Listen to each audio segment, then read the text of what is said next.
चला विद्यार्थ्यांना, आपण आज बुद्धिमत्तेचा आज आपण तिसरं लेक्चर बघतोय. ह्याच्यामध्ये आपण पहिल्या लेक्चर मध्ये आपण बेसिक माहिती बघितली, दुसऱ्या लेक्चर मध्ये आपण वर्गीकरण शिकलो. तर तिसऱ्या लेक्चर मध्ये आज आपण काय शिकणार आहोत, तर आकृत्यांची मालिका पूर्ण करा. ज्या काही तुम्हाला आकृत्या दिल्या जातात त्या त्यांची मालिका पूर्ण कशी करायची ह्याच्याविषयी पूर्णपणे आपण काय करणार आहोत, तर माहिती घेणार आहोत. आकृत्यांची मालिका पूर्ण करणे म्हणजे काय करणे, की तुम्हाला आकृत्या दिलेल्या आहेत, बरोबर. मग शेवटी कुठली आकृती येईल, मग त्याचा सहसंबंध कसा आहे त्या आकृतीचा, ह्याच्याविषयी पूर्णपणे काय दिली जाते, माहिती दिली जाते. तर ह्याच्याविषयी काय दिली जाते, तर माहिती दिली जाते. आता पहिली जी आकृती आहे, आपण प्रत्येक आकृती बघणार आहोत की पहिल्या आकृतीमध्ये काय आहे, दुसऱ्या आकृतीमध्ये काय आहे, ही आकृती आपण बघणार आहोत. पहिली आकृती आहे 1 2 3 4. पहिल्या आकृतीमध्ये 4 सर्कल आहेत, दुसऱ्या आकृतीमध्ये 1 2 3 सर्कल आहेत, तिसऱ्या आकृतीमध्ये 1 2 सर्कल आहे. तर चौथ्या आकृतीमध्ये किती सर्कल पाहिजेत आपल्याला, फक्त एकच पाहिजे, बरोबर. आता काय आहे, तर सहसंबंध लावतोय आपण पहिल्या आकृतीचा दुसऱ्या आकृतीची, दुसऱ्या आकृतीचा तिसऱ्या आकृतीशी, तिसऱ्या आकृतीचा शेवटची जी काय आपल्याला प्रश्नचिन्हाच्या जागी आकृती विचारली त्याचा. आता बघा, ही काय माझी आकृती आहे, ओके. आता हो जो सर्कल आहे पूर्णपणे राऊंड आहे, बरोबर. मग हा जो गोल आहे, तर या गोलामध्ये काय आहे, किती गोल आपल्यात, पहिल्यांदा 1 2 3 4, बरोबर 4 आहेत. किती आहेत, 4. किती आहेत, 4 आहेत. आता जी माझी दुसरी आकृती आहे त्याच्यामध्ये किती, बरोबर किती टोटली राऊंड आहेत, तर 1 2 3, बरोबर 3 आहेत. पहिल्या ह्याच्यामध्ये 4 होते, 4 चे किती झाले, आता 3 झाले, बरोबर. आता 3 चे किती झाले, 2 झाले. मग 2 चे किती होणार, 1. म्हणजे आकृती उलटी चालली, पहिले 4 4 नंतर 3 3 नंतर 2 2 नंतर 1, या पद्धतीने. पुढची आकृती बघू, एक सर्कल, परत एक गोल, परत 2 गोल, परत 3 गोल. मग इथे किती गोल असतील, बरोबर 4 गोल असतील, बरोबर. आता वाढत चालली ना, इथे 1 गोल होता, 1 चे 2 गोल झाले, 2 चे 3 गोल झाले, मग 3 चे गोल किती होणार, 4. आता त्यांनी आपल्याला पर्यायामध्ये काय काय दिले ते पण एकदा नजरेखालनं घालूया आपण. त्यांनी 1 गोल दिलाय, कॅन्सल. 1 गोलचा काही संबंध येत नाही, त्रिकोणाचा तर काहीच येत नाही, आयताचा येत नाही, चौकोनाचा येत नाही. आता माझ्याकडे जे काही सर्कल आहे त्यांच्याशी आपण बोलूया. 1 आहे, 2 आहे, 3 आहे, मग माझं उत्तर किती येईल आता, 4, बरोबर. किती सर्कल आहेत माझ्याकडे, तर 4. पुढे माझ्या ह्या घरामध्ये आता इथं गोल आहे, गोलामध्ये एक वरती काय आहे, चांदणी आहे, चांदणीच्या खाली बरोबर माझ्याकडे पुन्हा काय आहे, गोल राऊंड आहे, बरोबर. या साईडलाच, आता ह्या साईडलाच आहे माझ्याकडे. आता जी काही चांदणी आहे ती माझी खाली गेली आणि गोल कुठे गेला, वर. बघा, गोल वर आला, चांदणी खाली गेली, भरीव गोल, या गोल मोकळा नाही. इथं कसं झालं, 3 नंबरच्या आकृतीमध्ये गोल वर आहे, चांदणी खाली. मग सेम प्रोसेस कुठल्या आकृतीमध्ये होणार, चौथ्या आकृतीमध्ये होणार. हे येईल का, नाही. हे येईल का, नाही. हे येईल का, नाही. हे येईल का, नाही. आता ह्या दोघांमध्ये बघू. आता इथे काय होतं, खाली होती, खालची कुठं आली, वर आली. इथे काय झालं, खाली आहे, वर गेली. आता इथं काय झालं, खाली आली चांदणी, वर जायले, बरोबर. आता मग माझी चांदणी कुठे येणार, सांगा.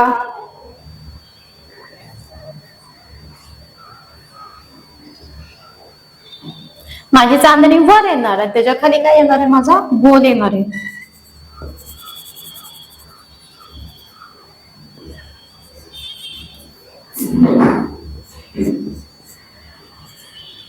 म्हणजे 3 नंबरची आकृती येईल, 4 नंबरची पण आकृती येणार नाही, कारण की त्यांनी ह्या साईडला सांगितले, फक्त उलट सुलटे केले. मग ह्या साईडला त्यांनी काय केलं, की स्टार खाली घेतला, गोलवर केला. मग त्यांनी पलीकडच्या साईड मध्ये काय केलं, गोलवरती घेतला, स्टार खाली घेतला.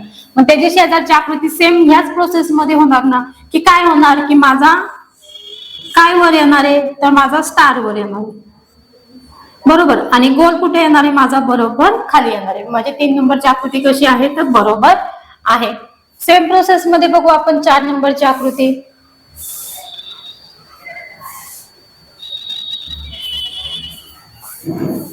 आता आपण चौथा प्रश्न बघूया. आता हे 3 बॉक्स आहेत, त्याच्यातले एकाच बॉक्स मध्ये स्टार आहे. परत या 2 बॉक्स मध्ये स्टार आहे, 3 बॉक्स मध्ये स्टार आहे. आता किती बॉक्स मध्ये स्टार आहे? पहिला जो बॉक्स आहे त्याच्यामध्ये कोपऱ्यात 1 स्टार आहे, दुसऱ्या बॉक्स मध्ये 2 स्टार आले, तिसऱ्या बॉक्स मध्ये 3 स्टार आले, चौथ्या बॉक्स मध्ये किती स्टार येतील? तर बरोबर 4 स्टार येतील. बरोबर. आता 7व्या बघा काय होत आहे. एक खाते इकडचं आहे, परत इकडे गेलं, मग इथून वर गेलं. बरोबर. वरून कुठे जाणार आहे? आता इकडून कुठे गेलं? इथून कुठे गेलं? वर. वरून कुठे जाणार? मग बघा ही साईट आहे, ह्या साईटवरनं ह्या साईटवर आले, ह्या साईटवरनं ह्या साईटवर, ह्या साईटवरनं वर, म्हणजे इकडून इकडे आले, इथून वर गेले, तर वरून कुठे येणार आहे? परत इकडच्या साईडला येणार आहे. बरोबर. मग इकडच्या साईडला येणार ऑप्शन आहे का? आहे का? आहे का? 1 नंबरचा ऑप्शन आहे. जागा बदलत चाललंय ते. जागा काय करताय? आपली जागा बदलतय. आता बघा हे येत आहे. बरोबर. माझे 2 हात आहेत, म्हणजे उजव्या हाताला स्टार आहे. ओके. उजव्या हातावरून माझं समोरच्या घरामध्ये गेलं. ओके. समोरच्या घरामध्ये गेला. तिसऱ्या आकृतीमध्ये वरच्या घरामध्ये गेला. बरोबर. खेळतोय तो. आणि चौथ्या आकृतीमध्ये कुठे जाईल तो? मग बरोबर ह्या घरामध्ये जाईल.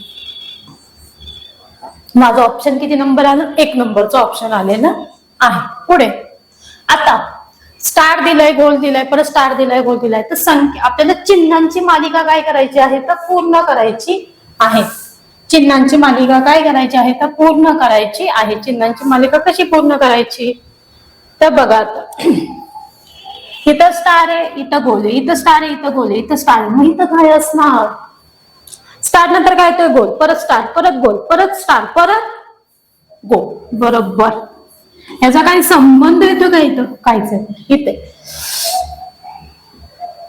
आयते, त्रिकोणे, गोल, आयते, त्रिकोणे, गोल, आयते, चौकोने, चौकोने, त्रिकोणे, गोल आहे, परत चौकोन, त्रिकोण, गोल, परत चौकोन, त्रिकोण, आणि इथं 2 मालिका पाहिजेत, म्हणजे इथं त्रिकोण आणि गोल यायला पाहिजे. म्हणजे चौकोन नंतर काय येतोय? त्रिकोण, गोल, परत चौकोन येतोय.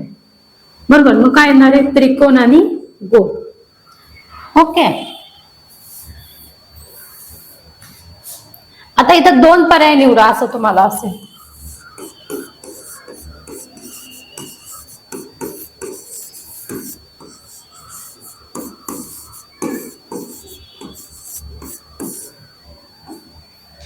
की पुढीलपैकी 2 पर्याय निवडा, किंवा यांनी असं सांगितलं असेल ह्याच्या पुढे काय येईल? एकच प्रश्न विचारला, ह्याच्या पुढे काय येईल? तर काय येत आहे? त्रिकोण येतोय. बरोबर. काय येतंय उत्तरामध्ये? तर त्रिकोण येतोय. पुढे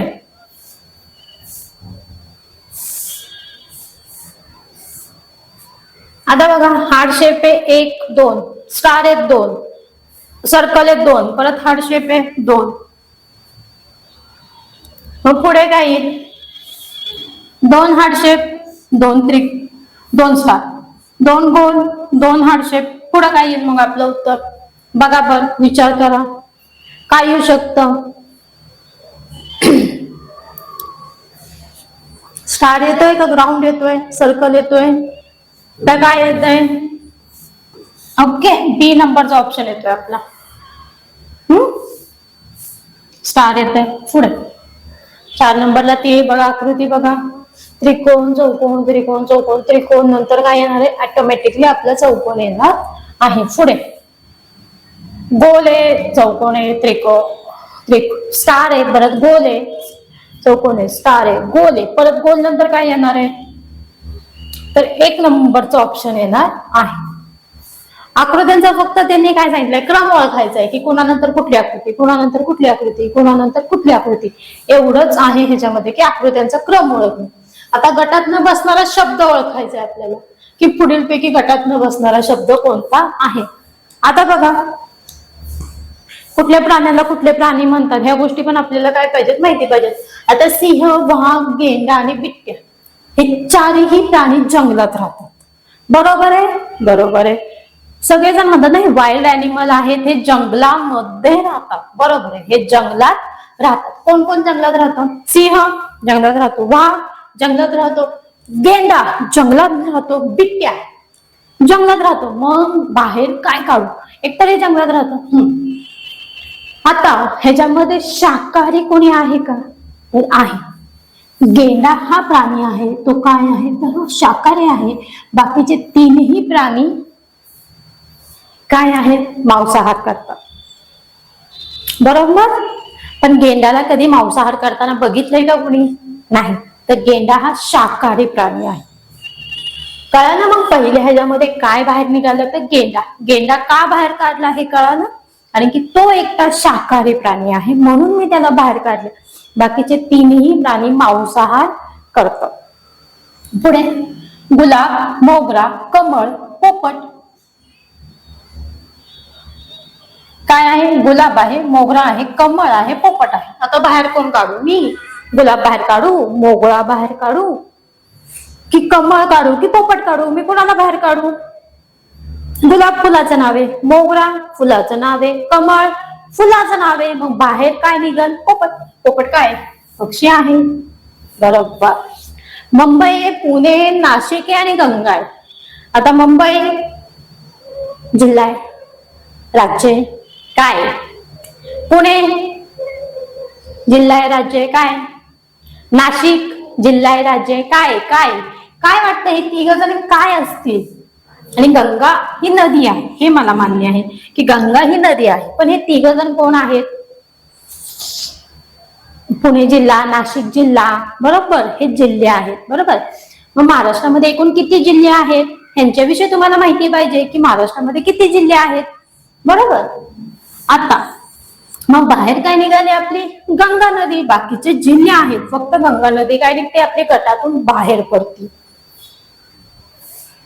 पुढे आता सहसंबंध लावा, काहीतरी बाबा त्यातनं गटातनं बाहेर निघणार आहे. आता पेन आहे, वही आहे, खडू आहे आणि खुर्ची आहे. आता बघा, पेन, वही, खडू कशावर लिहिणार आहे आपण? पेनानी, वहीने आणि खडूनी, बरोबर. पण खुर्चीचं काय करणार आहे आपण? खुर्ची काय करू शकतो? काहीच नाही, बसू शकतो. म्हणून गटाच्या बाहेर काय निघाले? आपली खुर्ची बाहेर निघाली, बरोबर. पुढे सूर्य आहे, चंद्र आहे, मंगळ आहे, पृथ्वी आहे. आता मग बाहेर कोण निघणार? कोण बाहेर निघणार सांगा बघू मला. आता बघा, पृथ्वी आहे, मंगळ आहे, चंद्र आहे आणि सूर्य आहे. मग बाहेर कोण निघणार? काय काय जण म्हणतील चंद्र बाहेर निघेल. कसं काय निघेल? मग पृथ्वी बाहेर निघेल. पृथ्वी कशी काय बाहेर निघेल? बाहेर कोण निघेल? तर ह्याच्यामधून बाहेर सूर्य हा काय निघतो? तर बाहेर निघतो. चंद्र, मंगळ आणि पृथ्वी बाहेर निघत नाही. ओके, फक्त ह्यातून बाहेर काय निघणार आहे? तर सूर्य हा बाहेर निघणार आहे. आता त्याच्यानंतर पुढचा टॉपिक काय आहे की गटातनं बसणाऱ्यांमध्ये काय विचारतात की शाकाहारी प्राणी. आता काय काय जण काय झालं? बैल, गाय, घोडा. बैल, गाय, घोडा आणि गाढव कोण बाहेर निघेल? बाहेर कोण निघेल? बैल आहे, गाढव आहे, घोडा आहे आणि गाय आहे. तर बाहेर कोण निघेल?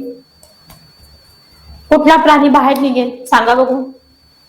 हा, ह्या गोष्टी आपल्याला माहिती पाहिजेत की कोण कशासाठी वापरत, बरोबर. त्याच्यानंतर पुढचा प्रश्न असा आहे की शेळी, गाई, म्हैस आणि बैल बाहेर कोण निघेल? शेळी, गाई, म्हैस आणि बैल बाहेर कोण निघेल? ह्या पण गोष्टी आपल्याला माहिती पाहिजेत की ह्यातलं बाहेर कोण निघणार आहे? बैल बाहेर निघणार आहेत, कारण की हे तिन्ही प्राणी काय देतात? आपल्याला दूध देतात. आता तर्कसंगती व अनुमान. तर्कसंगती व अनुमान. तर्कसंगती आणि अनुमानामध्ये काय काय लावू शकतो आपण? आता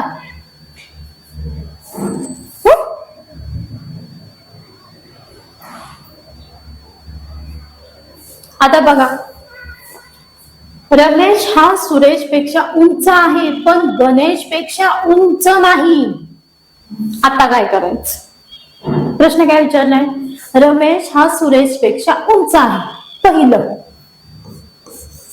रमेश हा सुरेश पेक्षा उंच आहे. रमेश, मी बॉक्स आखते. रमेश हा सुरेश पेक्षा उंच आहे, म्हणजे सुरेश हा उंचीला कसा आहे? जरा कमी आहे सुरेश. ओके, पण गणेश पेक्षा उंच नाही. बघा, रमेश हा सुरेश पेक्षा उंच आहे, पण गणेश पेक्षा उंच नाही. तर सर्वात उंच कोण? हा प्रश्न त्यांनी आपल्याला बुद्धिमत्तेमध्ये विचारलाय. तर बघा बाळांनो, पहिल्यांदा पहिला कन्सेप्ट इथपर्यंत मी कन्सेप्ट मांडते की रमेश हा सुरेश पेक्षा उंच आहे. रमेश हा सुरेश पेक्षा उंच आहे म्हणजे रमेश उंच आहे सुरेश पेक्षा, पण गणेश पेक्षा उंच नाही. कोण उंच नाही? तर रमेश उंच नाही. म्हणजे रमेश पेक्षा पण उंच कोण आहे? तर गणेश साहेब आहेत. म्हणजे गणेश, रमेश आणि सुरेश. म्हणजे रमेश हा सुरेश पेक्षा उंच आहे, पण गणेश पेक्षा उंच नाही. तर सर्वात उंच कोण आलं माझ्या ऑप्शन मध्ये? तर गणेश. मग आम्ही चार्ट काढलाय. गणेश उंच आहे गणेश पेक्षा, रमेश लहान आहे रमेश पेक्षा, सुरेश लहान आहे. आलं माझं उत्तर. पुढे, अजय हा विजय पेक्षा वयाने, अजय हा विजय पेक्षा वयाने मोठा आहे. बघा, अजय हा विजय पेक्षा वयाने मोठा आहे. कोण मोठा आहे? अजय. अजय हा विजय पेक्षा, कोणापेक्षा? विजय पेक्षा मोठा आहे, पण संजय पेक्षा लहान आहे. अजय हा विजय पेक्षा वयाने मोठा आहे. अजय हा विजय पेक्षा वयाने मोठा आहे, पण संजय पेक्षा कसा आहे? लहान आहे. म्हणजे संजय त्याच्यापेक्षा मोठा आहे अजय पेक्षा. तर सर्वात मोठा कोण? तर संजय येणार. बघा, अजय हा विजय पेक्षा वयाने मोठा आहे. अजय हा विजय पेक्षा वयाने मोठा आहे, पण संजय पेक्षा लहान आहे. म्हणजे संजय पेक्षा अजय कसा आहे? लहान आहे. मग सर्वात मोठा कोण आहे? तर संजय हा सर्वात मोठा आहे. पुढे, सीमा ही कवितापेक्षा हुशार आहे, पण मीनापेक्षा हुशार नाही. तर सर्वात हुशार कोण? आता चला काढा. सीमा ही कवितापेक्षा हुशार आहे. पहिल्यांदा सीमा, सीमा ही कवितापेक्षा हुशार आहे. सीमा ही कवितापेक्षा, म्हणजे कविता त्याच्यापेक्षा कमी हुशार आहे. बरोबर, कवितापेक्षा हुशार आहे, पण मीनापेक्षा हुशार नाही. म्हणजे सीमापेक्षा जास्त कोण हुशार आहे? तर मीना. मनीषा हुशार. मनीषा, मनीषा. सीमा ही कवितापेक्षा हुशार आहे, पण मनीषापेक्षा हुशार नाही. तर सर्वात हुशार कोण? तर कोण असणार आहे? मनीषा. कारण की सांगितले बघा, सीमा ही कवितापेक्षा हुशार आहे. म्हणजे सीमा ही कवितापेक्षा हुशार आहे. म्हणजे कविता, सीमा एक नंबरला हुशार आहे, त्यापेक्षा कविता हुशार आहे. कविता कमी हुशार आहे. पण मीना मनीषापेक्षा हुशार नाही. पण मनीषा पेक्षा हुशार नाही. म्हणजे मनीषापेक्षा सीमा हुशार नाही. मग सर्वात हुशार कोण आली? तर मनीषा आली. माझं उत्तर काय आलं? मनीषा. मोहन हा सोहन पेक्षा जड आहे. बघा, मोहन कोण आहे? मोहन हा सोहन पेक्षा जड आहे. कोणापेक्षा? सोहन पेक्षा. पण गोपाल पेक्षा हलका आहे. बघा, मोहन हा सोहन पेक्षा जड आहे. म्हणजे बघा, मोहन हा सोहन पेक्षा जड आहे. म्हणजे मोहन हा सोहन पेक्षा कसा आहे? जड आहे. पण गोपाल पेक्षा कसा आहे? हलका आहे.